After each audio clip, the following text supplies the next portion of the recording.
Subscribe कीजिए हमारे channel Sonipat 24 को। सबसे पहले लेटेस्ट खबरें देखने के लिए बेल आइकन को दबाइए। सोनीपत नगर निगम चुनाव 27 दिसंबर को होने जा रहे हैं। सभी पार्टियां चुनाव को अपने अपने पक्ष में करने के लिए पूरी ताकत लगा रही हैं। जैसे जैसे निगम चुनाव नजदीक आ रहे हैं, प्रचार दिनों दिन परवान चढ़ रहा है। 2 दिन बाद चुनाव प्रचार थम जाएगा। सोनीपत से मेयर प्रत्याशी ललित बत्रा ने अपने पक्ष में जन समर्थन जुटाने के लिए कई वार्डों में जनसंपर्क अभियान चलाया, जहां पर उनका फूल मालाओं से जोरदार स्वागत किया गया।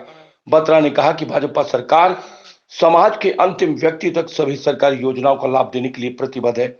उन्होंने कहा कि उनके जीवन में ईमानदारी से काम करना प्रमुख ध्येय रहा है। मेयर बनने के बाद पूरा पैसा विकास कार्यों में लगेगा, ये उनका वादा है। उन्होंने कहा कि राजनीति सेवा का माध्यम होना चाहिए और जन सेवा से बड़ी कोई सेवा नहीं है।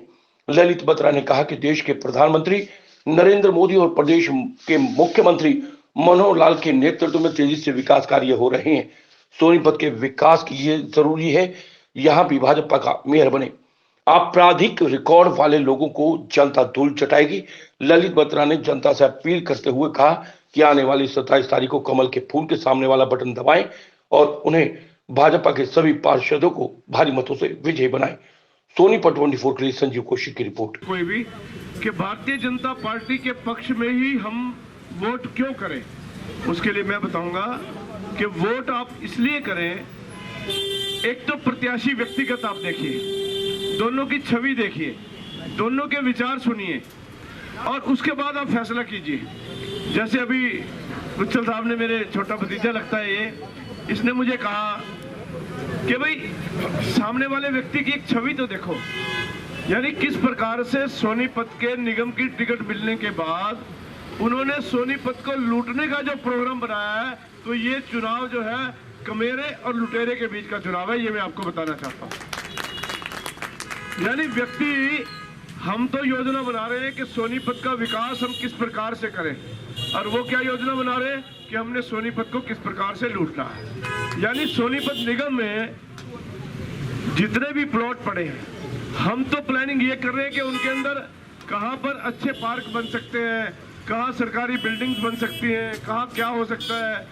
और उनकी योजना ये है कि भाई हमारा 10 करोड़ रुपए में जो टिकट आई है, और 10 करोड़ रुपए 1.5 साल से बेचारे ने बांट दिए और 50-100 करोड़ रुपए अब भी लगाएगा वो, तो वो इस योजना को बना रहा है कि उस पैसे को मैं कवर कैसे करूंगा। फर्क देखिए, सोच का फर्क देखिए। देखिए मित्रों, मैं एक बात आपके सामने बताना चाहता हूं कि जब जनबल खड़ा होता है, जनता खड़ी होती है, तो धनबल कभी काम नहीं आता। एक नहीं, सैकड़ों उदाहरण दे सकता हूं मैं आपको। एक सारंगी का उदाहरण देता हूं। एक आपके मेंबर पार्लियामेंट सारंगी है, नाम सुना आपने? एक उड़ीसा के अंदर आपके एक मेंबर पार्लियामेंट है जो आजकल केंद्र सरकार में राज्य मंत्री हैं, वो उनका नाम है मिस्टर सारंगी, और 1 लाख रुपए में टोटल लोकसभा का चुनाव लड़ा उन्होंने। साइकिल पर चलते थे और साइकिल पर चलते चलते अपने इश्तिहार बांटते थे, और वहां पर लोगों ने उसको मेंबर पार्लियामेंट बना दिया। और उनके सामने कौन था चुनाव में? ये तो हमारे 1000 करोड़ के कहते मालिक हैं, वो तो 10,000 करोड़ रुपए का मालिक था जो उनके खिलाफ चुनाव लड़ रहा था, और उसको हरा करके केंद्र के अंदर मंत्री बने हुए आज। तो इसलिए भाइयों, जब जनता खड़ी हो जाती है ना, अब जितना समर्थन आप लोग सोच रहे होंगे कि बत्रा जी 2 घंटे लेट आ रहे हैं, भाई ये अच्छी बात नहीं है लेट आना। आपके दिमाग में ये आता होगा कि क्या संस्कार है इनके, 2-2 घंटे लेट आते हैं। पर मित्रों, मैं आपको बताना चाहता हूं, जनता का इतना प्यार, यानी रास्ते में ही गाड़ी पकड़ करके नहीं भी पहले इधर प्रोग्राम करना है। आप बिलीव नहीं करेंगे, आज हमारी 5, 6, 7 टीमें निकली हुई हैं जो अलग अलग रूप में प्रोग्राम करती जा रही हैं कि जनता के पास हाजिरी जरूर लगनी चाहिए।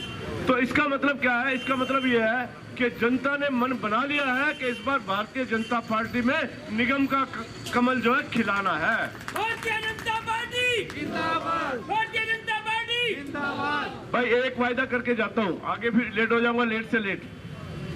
जिस प्रकार से नरेंद्र मोदी जी जब प्रधानमंत्री बने, वो पार्लियामेंट की चौखट पर गए, उन्होंने अपना माथा वहां पर रखा और एक कसम खाई थी। याद है आपको क्या कसम खाई थी? क्या खाई थी? ना मैं खाऊंगा और ना मैं खाने दूंगा। आपका भाई, आपका लाडला आपका दोस्त, इसने भी एक कसम खाई है जिस दिन इसको टिकट मिली थी कि जिस दिन निगम में मेयर बनके आपके आशीर्वाद से निगम में जाऊंगा, निगम की चौखट को चूम करके उस पर पैर रखूंगा और उसके बाद यही शपथ मैं भी दोहराता हूं कि ना मैं खाऊंगा और ना मैं खाने दूंगा।